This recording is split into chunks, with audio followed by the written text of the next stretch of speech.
Good morning, ladies. It is a great day here in the Northeast, and we are going to be talking about what is misplaced trust. What is misplaced trust? So, misplaced trust, we talked about last devotional that there is a self sufficiency inside of us that we depend on. And sometimes that trust within ourselves can be misplaced. And we're going to get into that in just a moment. Remember that last time we said that the heart is deceitful, Jeremiah 17. So let's do our declarations for today. I am worthy of attention. I am of great importance. My life makes sense and I matter. And that is so important that we know and understand that our lives matters. Our lives matter. We are significant and we are significant before the Lord.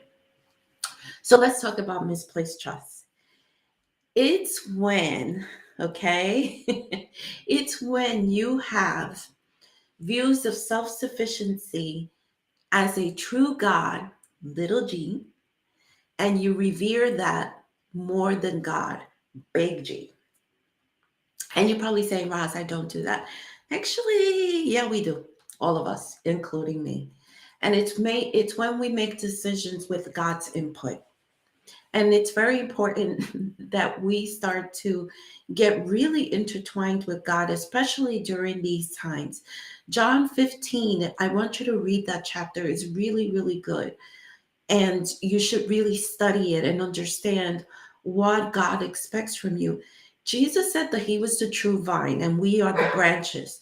And so our lives are supposed to be completely intertwined with God, completely intertwined with God.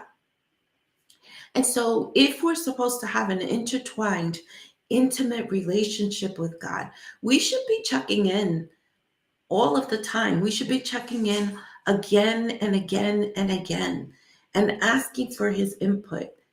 It's so important that we walk with God. During these times, it's just so, so important. So, misplaced trust, it can easily happen and it's easily often missed.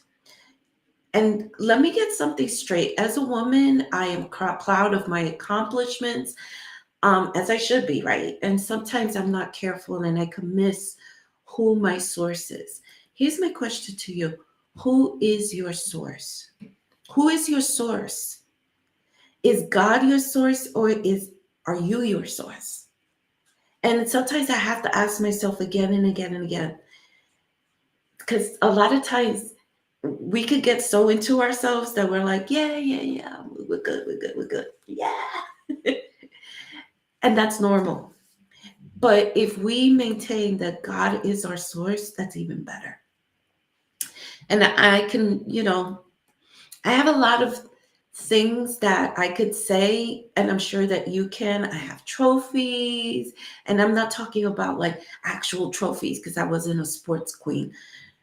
But there are like triumphs and moments where you look back and you say, yeah, I did that, I did that, I did that. But we kind of forget that all things come from above. They come from God. Take a look at James 1:17.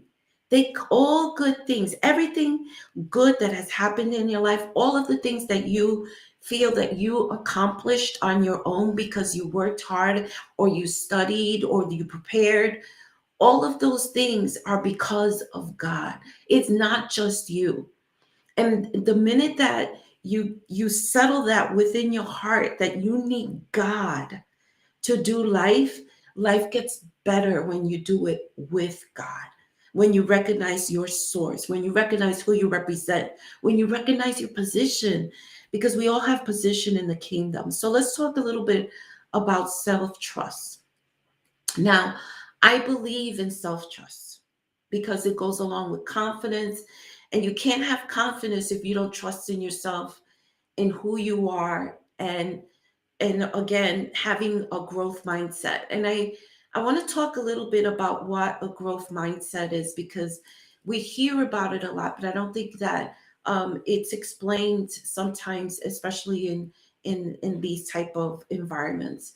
Growth mindset is when you settle in your mind that you can do anything, right? Which is actually scriptural, but it also requires you to stop saying to yourself that you can't learn something, that you can't become something, that this obstacle, that you can't get past it. A growth mindset looks at everything and says, okay, this is the opportunity for me to grow in this area. This is the opportunity for me to change in this area. And we get stuck within ourselves because we have that I can't mentality. It's when you take away that I can't mentality that you begin to grow in any area that you want to grow in. And so there are challenges that you will face every single day to learn something new. And sometimes we get intimidated. We get intimidated of anything that's very technical. We get intimidated if there's too much reading involved. We get intimidated because we look and we're seeing the end result and we're saying, how in the world am I going to get there? And that is not what your focus should be. Your focus should be in making things happen little by little, taking small steps, and having that growth mindset, that mindset of, yes, I can do this. Yes, I can grow in this area. Now, what happens though when we have self-trust, I'm going back and digressing to self-trust, is that God becomes an afterthought in our plans and our life process because of that misplaced trust. We have misplaced trust.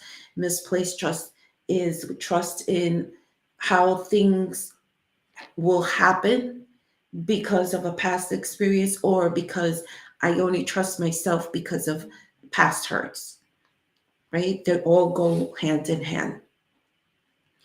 So, self trust, what it does is that it fools you into thinking that you're living a significant life when actually you're not living God's best.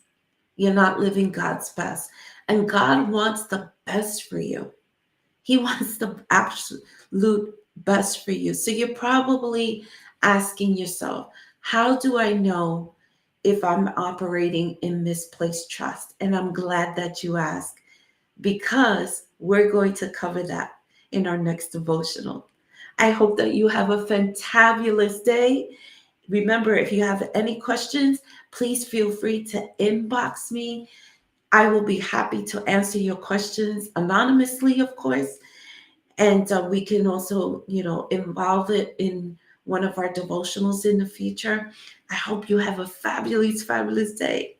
Love you guys.